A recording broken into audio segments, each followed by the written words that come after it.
Hello, my friends. Happy Tuesday. Kate Ship here. We are going on episode 5 of Fierce Faith, the Embodied Grace. I decided today that I'm going to do Q&A. So if you see me on here and you join me live, let me know that you're here with me. Let me know if you're watching via Facebook. I have this live going on YouTube as well. So I'm going to take about half hour, 40 minutes to really just listen and answer any questions you might have. You can ask me anything, curious about work that I do, about trauma recovery, about yoga, about relationships between neuroscience, trauma, Jesus, all the things. So if you're here, say hi, let me know. For those who may be catching me and you're wondering who I am a yoga therapist, and I specialize in working with people in trauma recovery and with mental health support. I use a Christ-centered approach, so everything I do is founded on the teachings of Christ, but I layer in yogic practices, applications, and the neuroscience of trauma. So I am here to serve you today. How can I be of best support? Let me know you're here. Say hi. If you've never used StreamYard before, please register so that I can see your name. Julie, I see that you're here. Thanks for being on. So we're going to do more Q&A style. So if you see this, let me know that you're here. Your questions in, your comments in. I am going to be just simply answering some questions. I've had different things come in via emails, via Messenger. I am blessed to have a busy schedule, and so I'm not able to serve in the capacity yet that I would like to when it comes to fulfilling people's needs around content information on how to support themselves through healing. So please know I'm working on that. I'm working on creating some free content for you that will be downloadable on my website. I'm working on creating other sorts of hour and 2-hour little classes that will be offered via Zoom so that we can simply connect, learn a little bit, and that way you have some information for yourself. Hi, Chicky. Hi, Jenny Lynn. Thanks for being here. You guys can ask me anything that is really sitting on your heart, things that you may need some support around, something that you may be curious about when it comes to yoga, neuroscience, mental health, your recovery journey, teachings on Christ, anything that is really speaking. So when I decided today I had a topic I was going to talk about, and then I was like, just do Q&A. So if you guys have anything that you want to share, that you want support on, ask away. Let me know. I've been given some feedback that people want some information on how to support their loved ones through the struggles and healing that they're going through, and how to show up for people in their times of suffering, how to set healthy boundaries, how to support yourself when someone else is going through something hard. And that's something I'll start kind of talking to right now. I'm not seeing any questions come in yet. So that's what I'm going to start with. Is it can be really, really uncomfortable and painful and hard to see someone that you love going through a painful journey, going through a trauma recovery journey, going through an addiction recovery journey, going through the loss of a loved one, the loss of a job, maybe a health change. And oftentimes the goodness in our hearts wants to be able to help them. And so much so that sometimes we feel helpless when we can't show up for them and fix things. And I think one of the most important things to remember when we're considering how to support someone we love through their suffering is the most powerful thing we can do is to be a presence of love, is to be there no matter what they're going through, from a place of compassion, from a place of just simple understanding, from a place of empathy, which means I'm in this with you. I can't do it for you, but I'm in this with you. Okay. And this acknowledgement that people don't like to be told nor feel that they're not capable. And they don't really enjoy being told that they're broken or wounded And there's a lot of things in some teachings that like we're all broken, we're all wounded. Those are experiences of a feeling. We can feel broken, we can feel wounded. Who you are at the center of your being is whole and complete. So we don't want to identify with the labels of the feelings, right? So if a loved one of yours is suffering with some sort of chronic condition or some sort of healing journey, and you find that there's these labels being bestowed, they're broken, they're wounded, they're sick, they're ill, right? Is also remembering they're whole. There's a part of them that already knows that they are whole and complete. There's a part of them that is seeking love. There's a part of them that just wants to be held. And maybe not physically held, but held from this place of compassion and from grace in saying, I wish I could make this better for you. It hurts my heart to see you hurting. And I'm here with you in this. I will love you through this. That can be one of the most powerful things.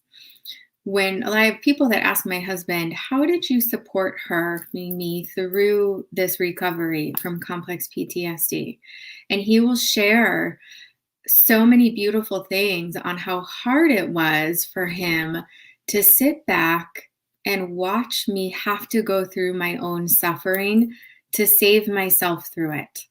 Because we have this tendency to want to fix, save, and rescue people. We each have a tendency. And for someone to get through their suffering, they need to feel empowered to know that they have the capability and capacity to do that. They need to feel encouraged. They need to be empowered. They need to be loved and cared for without doing it for them. And then also understanding that they may need outside support that you can't give them. And that's not a personal thing. So when someone that you love is seeking support elsewhere, whether that's through medical professionals, whether that's through holistic professionals, whether that's through mental health professionals, that they are doing what they believe is best for them to get through this and maybe find some answers, maybe find the support they always needed but didn't have. And they don't want you necessarily to be that person because they want you to be their overall person of love. So it can be really hard to have to sit back and watch someone that you care about go through something really difficult, but being in love with them is so incredibly powerful for their healing. And then you may have to get support for yourself. So if you are someone supporting someone else on their healing journey, please make sure you have support for yourself too, because it takes a lot of energy to be present to someone in pain all the time. And when you have a space that you can be seen, heard, held without any judgment, that you can say what you need to say, share what you need to share, it allows you to be more compassionately available for your loved one in those moments, in those really vulnerable, hard moments where they need support. Dawn, hi Dawn. I'm so glad you're able to catch this live.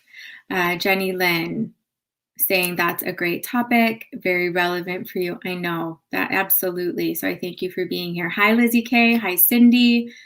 Yes, Lizzie K saying people want to be heard and held, not necessarily changed. No one wants to be told by someone that they love that they need to change. That can actually be very triggering for someone. And I don't know many people that have changed who and how they are because someone else told them they wanted them to. So most of the time, the internal changes that we make are based on when we feel ready or when life makes us ready to have to come to those changes.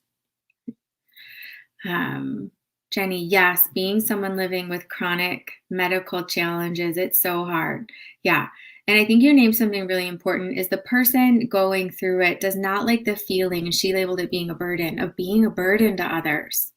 And that's where having that support outside of the family unit is so vital, because we want the family unit, the interpersonal relationships to stay in that place of love, not necessarily the place of caregiving, unless that's an agreement made with the person that you're in that relationship with.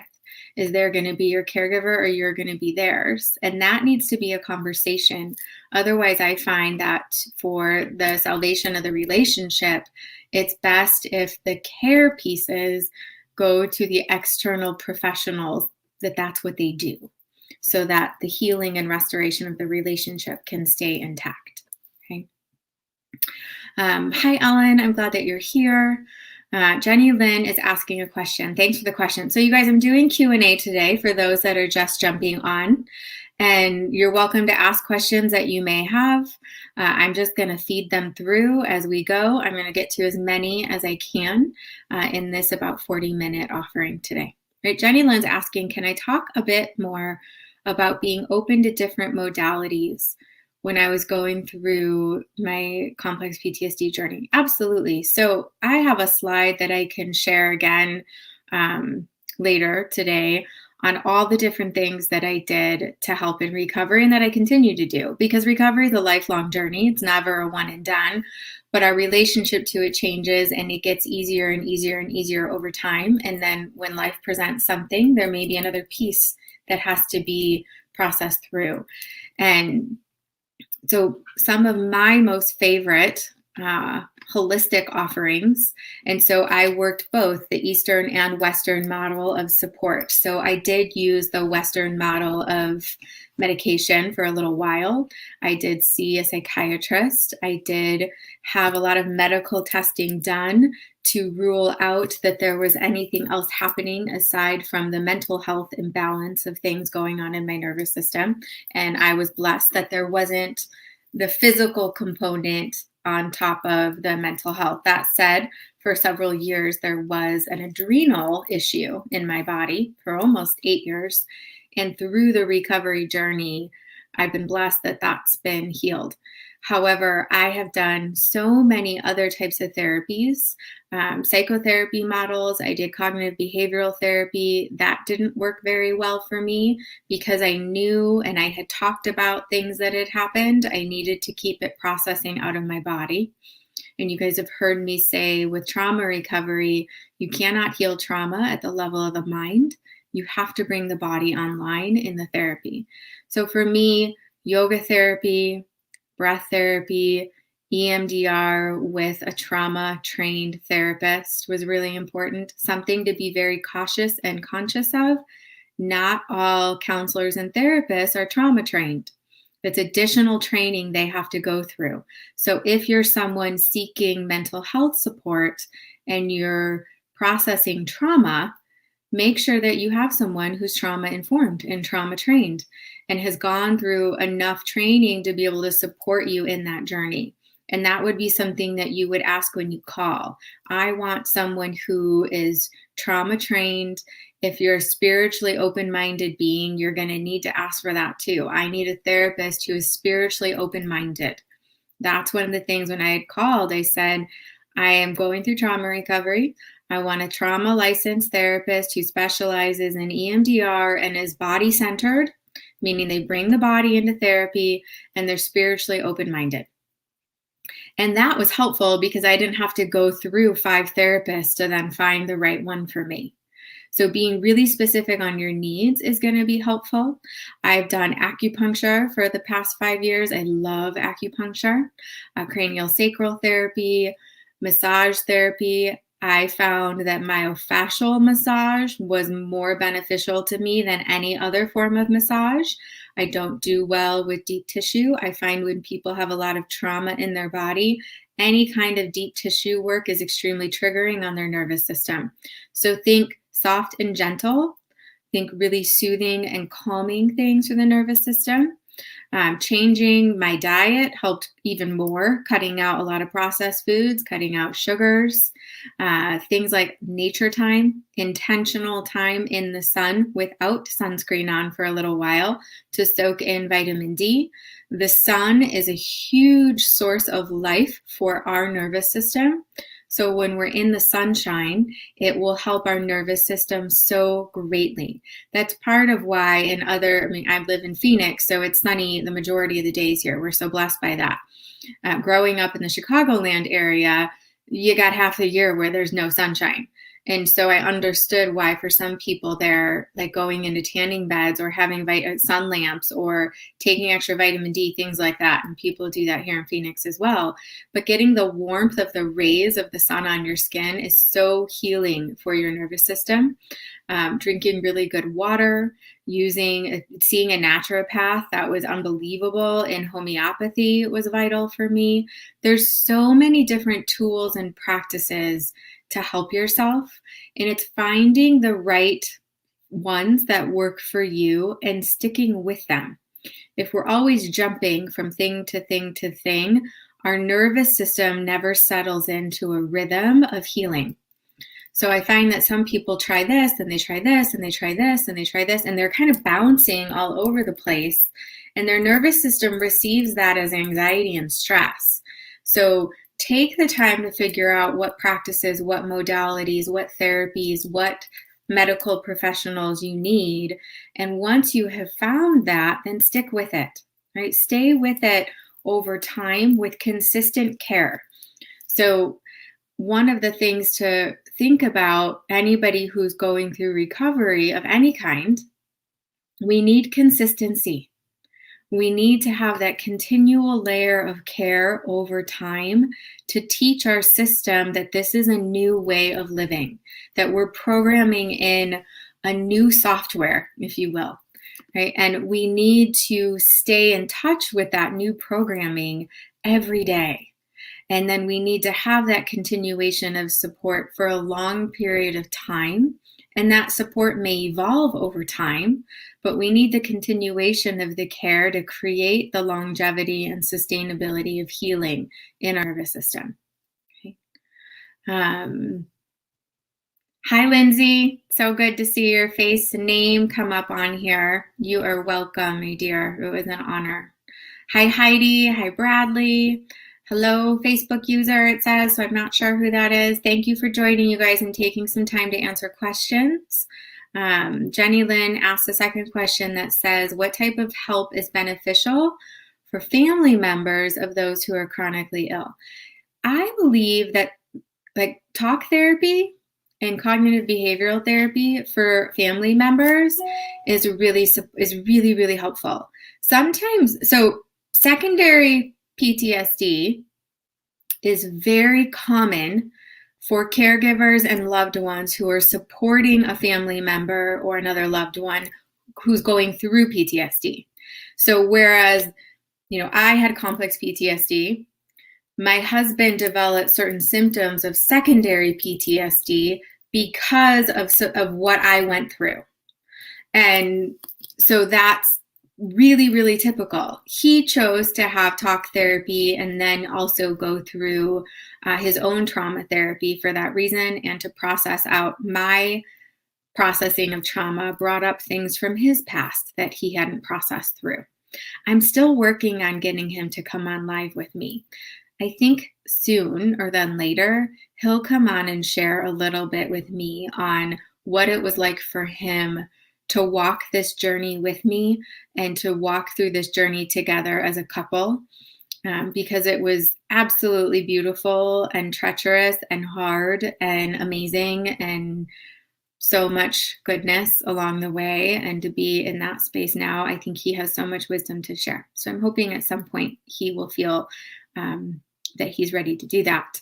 And I pray for that for him, because I think there's a lot of people that he could help and because he's walked through this so beautifully. So I think, Jenny Lynn, having them get some sort of therapeutic help, whether that's a coach, whether that's a mental health professional, whether that's maybe a hypnotherapist or using yoga practices, something that's going to help them keep clearing out what they're holding as well. Okay.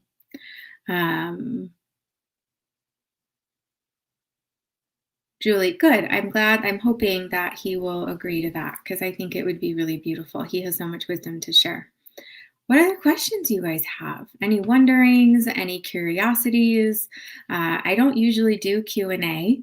This is a newer thing for me that I felt called to do. So you are welcome to ask anything about my journey. You're welcome to ask anything about the connectivities that I work with between Christ and yoga and neuroscience. I mean, I'm a pretty open book, those that know me. So if there's something that you've been curious about, been wondering, wanting to know, please just offer and ask. We covered already, for those that are just jumping on, thank you for being here. I've covered already ways to help support loved ones through their struggle of recovery, through their recovery journey, and ways to support yourself also. Excuse me. But I would love to hear if there's anything that you guys want to know, any curiosities you might have. Heidi's saying having men speak in the community helps definitely. I believe so too. I am very strong and convicted that men need so much support, and that there's a shift happening in the stigma of men and mental health, which I'm so glad to see, because unfortunately there's, of course, the stigma of mental health and shame around needing mental health support in general. And I will forever advocate on releasing that shame. But then I also think there's an additional layer of shame that comes in with men and with boys, because culturally they have been taught over the years not to emote, not to show emotion, not to need help, not to need support. And they've been told that they're more manly if they're not emotional, that they're more manly if they can handle all these things. And that has nothing to do with being a man. Being emotional is being human.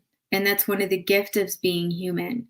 So we want to give the grace for women and men to be able to get the support that they need when they need it, so they can show up in this world as the greatest being that they were designed to be. So you will probably hear me talk more about that. And again, Heidi, thank you for praying that he will share when he's ready. Okay. Julie, when in a pose, so she's referencing a yoga pose, that you identify a physical sensation, how long should you hold that position? Okay. So there's not a set rule of when we start to feel, we call it our edge. Our edge in yoga is when we start feeling a change in sensation on a physical layer. Let me address that. The physical edge is when we start to have the change in sensation in our body when we're in a pose. And so that physical edge may show up as tightness. It may show up as burning. It may show up as achiness. It may show up as some shaking a little bit. It may show up as just discomfort. And the mind will start to create a story about that. And the mind will create a story like, I don't like this. I want to get out of this. This doesn't feel good. How long do I have to be here? Why am I even doing this? Why can't I get out? And here's the beautiful thing about a yoga pose. This is part of why I love yoga for trauma recovery. You have control 100% of the time of how long you stay in the pose. So even if the guide, instructor, teacher were to say to you, you're going to be here for 10 more breaths, and you're 4 breaths in, you're like, I need to get out of this. Please take care of yourself and get out of it.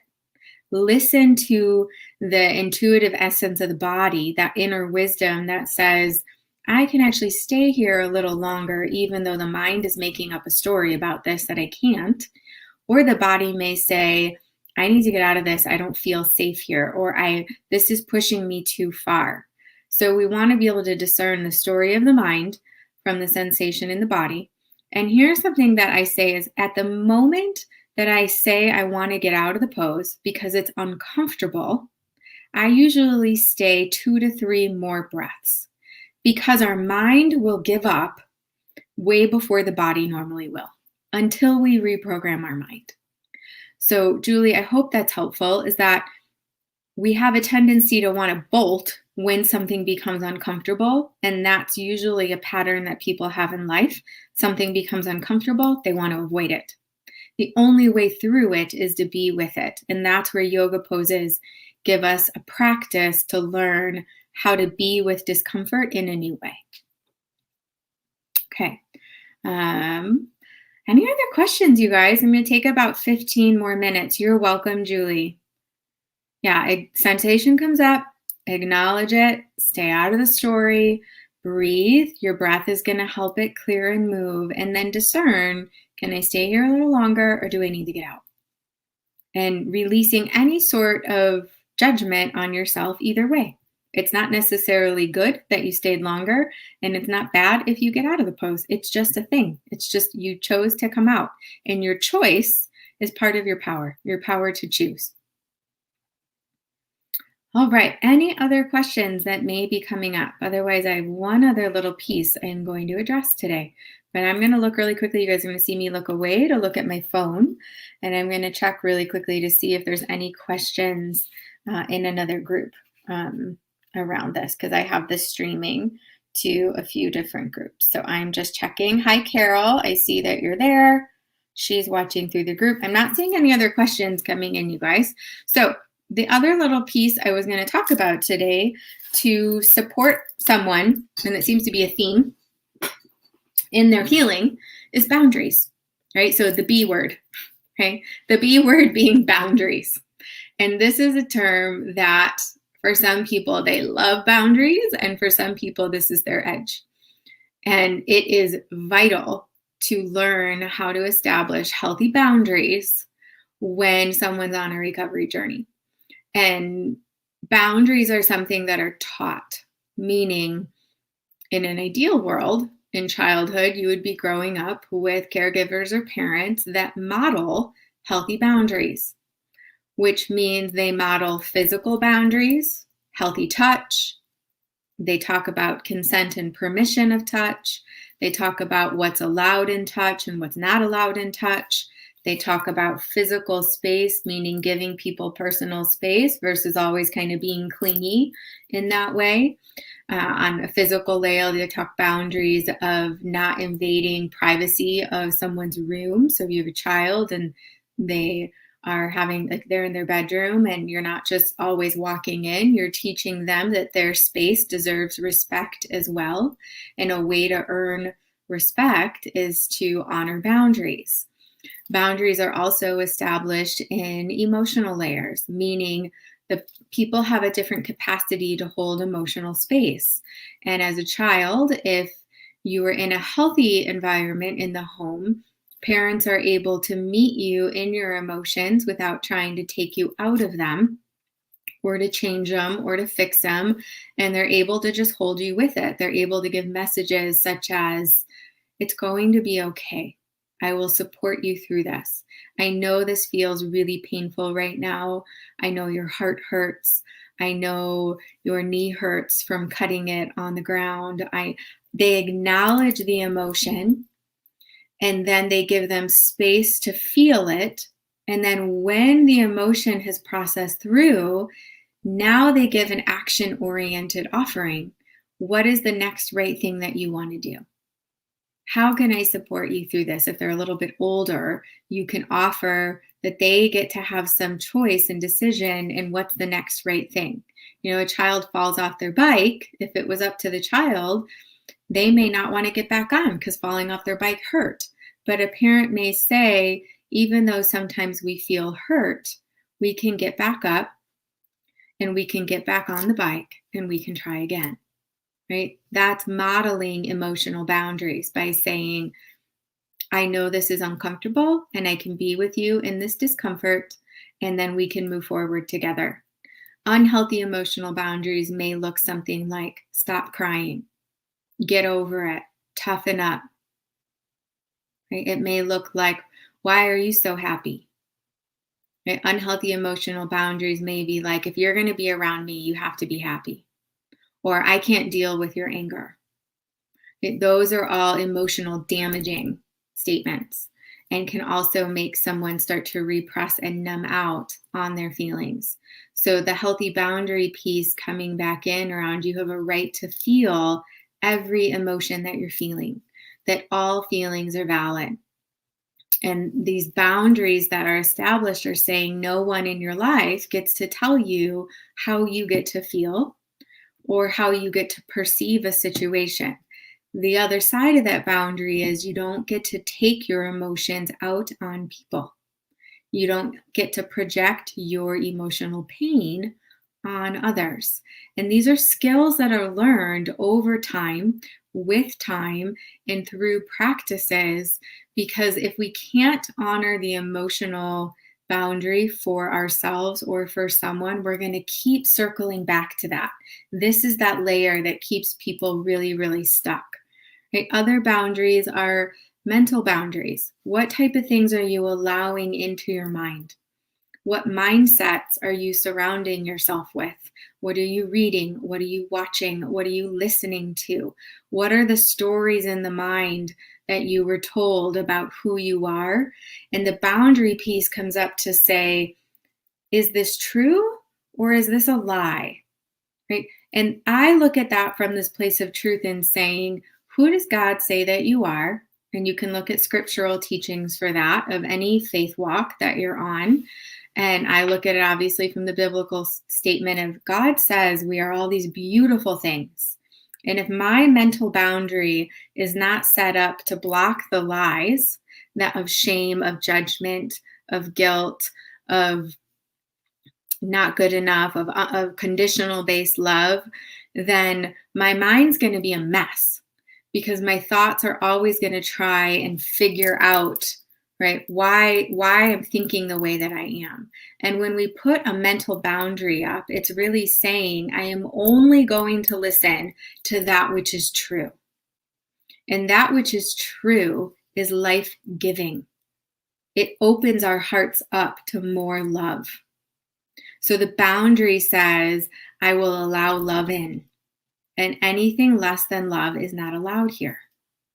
And then there's different spiritual boundaries that show up for people of if they have a relationship to spirit in some way, they have to discern and decide, are they going to work in this, what I'll call vibration of love and serve love? And how do we set that boundary for that is again, they're going to be surrounding ourselves with the spirit essence of love, because oftentimes when there's a recovery phase happening, our spirit, our essence, not our soul, that's different than our spirit feels like disempowered. Our spirit feels trapped. It feels stuck. The words I hear the most from people is, I want to feel free. I just want to feel free. Free of this pain, free of the suffering, free of this and this. Like there's just a list. And then I'll ask, like, help me understand your relationship with boundaries. Because if someone who doesn't feel free normally has been living their life trying to please other people, trying to be what other people want them to be or what they thought they needed to be, and not honoring their soul. And when we don't honor our soul, our spirit feels trapped. So this goes into more energy psychology teachings where our ability to feel free and expansive and light and joyous and happy and to be in this vibration of love, our ability to feel that free is in direct energy to our capacity to feel safe inside ourselves, to how our soul feels fully embodied in this physical form, and we're experiencing life through love in our soul. Then we will feel free. But when we don't have healthy boundaries, I always think of it like Swiss cheese. If our boundary is meant to be solid and contained, and someone can say, oh, like, they're not going to let that happen because they have that healthy boundary there. They're not going to allow themselves to be treated that way. What happens though over time, if they aren't taught this, then I think of it as like this beautiful egg-shaped boundary, right, around us becomes pocketed with holes like Swiss cheese. And everything's leaking out and everything's getting in.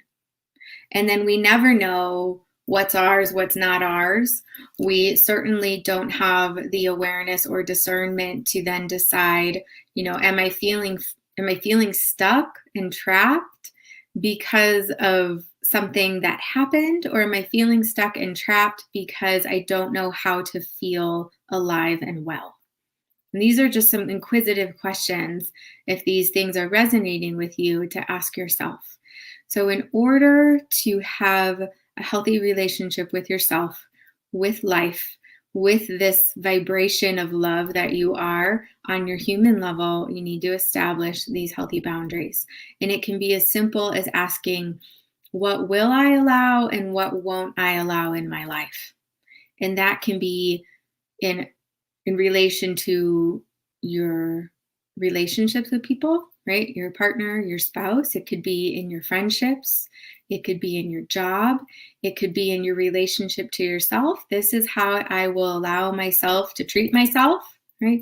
This is how I will not allow myself to treat myself. This is what I will allow in my partnership. This is what I won't allow in my partnership. And when we're on this recovery journey, oftentimes we don't know what we want, or we may not know what our needs are, but normally there is a knowing of what we don't want. So that can be a starting point. I don't want to be treated this way. I know that for sure. So what's the opposite of that? Then I do want to be treated that way.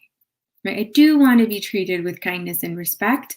I don't want to be treated like I'm not important. So you start establishing just this awareness internally. These are beautiful journaling prompts.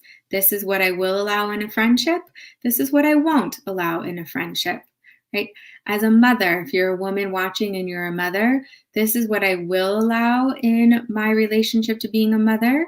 This is what I won't allow in my relationship to being a mother.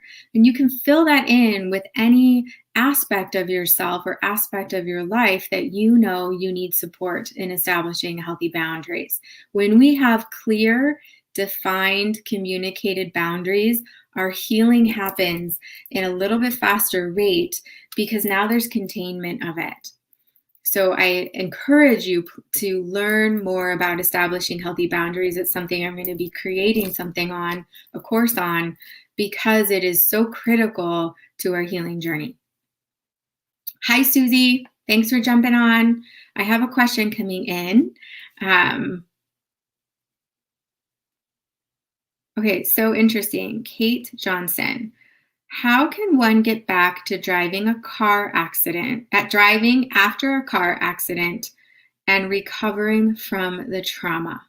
So there's a lot of layers to that, because first and foremost, it's going to be getting yourself some support around the trauma. Whether that support is seeing a mental health professional, which I recommend. Maybe your version of support is seeing someone in more of a holistic mindset on that. So maybe a yoga therapist, clinical hypnotherapy can be really beneficial for that. Yoga nidra can be really helpful.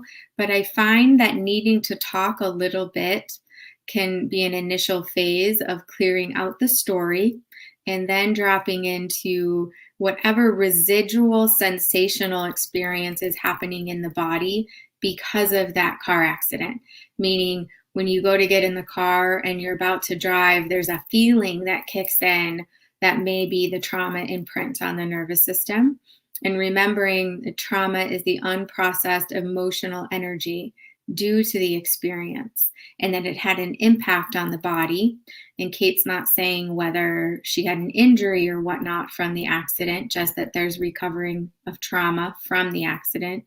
And so the layers of that can be very different for each individual person. So, and then Kate asked a funny question. Am I ticklish and where? So that seems a little personal. I would say that I'm not that ticklish anymore. I used to be, but being tickled was a trigger for me for a long time. So tickling, I actually am completely against it for anyone. And here's why. Normally, tickling is done without consent and permission. So tickling is invasive touch, and it doesn't matter where it is. You know, some people tickle on the neck, they tickle under the armpit, they tickle back of the knees, the feet, the inner thighs. There's a lot of places of tickling that can be very, very invasive for others. And so I actually, when I work with children and I work with parents, I make sure there's no tickling, right? Because tickling says you have power over my body. I don't have power over that. So tickling can relate to trauma for a lot of people. I worked with many clients where tickling was their trauma. So you're going to hear me say, no tickling, right? I've kind of developed this immunity to it over working through the trauma pieces in my body on tickling, because it is something that I had to reclaim my power to say, no, you are not going to tickle me, right? So that answers that, I hope. All right, Lizzie K., you are welcome. Right, any other questions, curiosities, wanting to know? So remember that recovery is a very personal journey, and what works for some isn't going to work for everyone or others. And it takes a long time. It's a marathon, not a sprint. Right? The journey to healing is long and so worth it and so incredibly beautiful and empowering. And we have this tendency that we want it fast and furious and we want to get it through. Like, let me just get through all this. That's actually really damaging and re-traumatizing on the nervous system. Right? So gentle, slow, with digestible amounts that your body and your system can assimilate it. And recognizing that you may need different modalities at different times to support you on your journey. You may outgrow a practitioner or a provider. And as you continue to heal, you will probably need different providers and practitioners on your journey, and you'll know more of what your needs are as you continue in your healing. Okay, my friends, I'm not seeing anyone else. Oh, someone just popped in with a question. So I'm going to take this one last question for today. If there's any residual questions that come, I will answer them. I won't be answering questions on the replay. So if you're watching this on replay, hopefully the content is supportive. I'm not going to be coming back and just answering the questions in the comments. I will probably do one Q&A every month or maybe every other month. Lizzie K is asking how to discern what is story and what are real symptoms. So I think all symptoms are real, because symptoms are usually related to body-based experiences, meaning symptoms of anxiety present in so many different ways for people. The story about why they're anxious is different. So the symptoms may be sweaty palms, racing heart, the throat feels like it's closing, the body gets cold, it gets shaky, there's headaches, there's brain fog, there's nausea, there's dizziness, there's achiness in the joints and muscles. There's like the feet get cold. Those are all pretty common symptoms of anxiety. The story is the mental process of what's happening with it. So if anxiety is simply the experience of these sensations in the body, the story we create is going to be about why we're feeling that way. So the symptoms are real and the story is real. And we get to discern, do we want to work with the story? And in the work that I do, the story tends to keep people stuck. And if we work with the sensation of the symptom, the sensation of nausea, the sensation of achiness, the sensation of brain fog, now we're going to start allowing that energy to move and to start clearing. And that can be done through breath, through body movement. It can be done through meditation. It can be done through journaling. There's a multitude of practices that can help clear and move the energy. Right, Lizzie K., I hope that helps. Okay. All right. That was 45 minutes, went so fast. So I thank you all so much for joining me today. Next week, I will be on with Melissa Corder. We're going to be going live in these groups, and then they'll be posted in some others. The third Tuesday of every month, she and I go on together. I'm not quite sure yet what we're going to be speaking of, but it always usually gets fun and interesting between the two of us. So you can join us same time, and then I will be back alone the following week. So wishing you all a very blessed, beautiful day. Take care.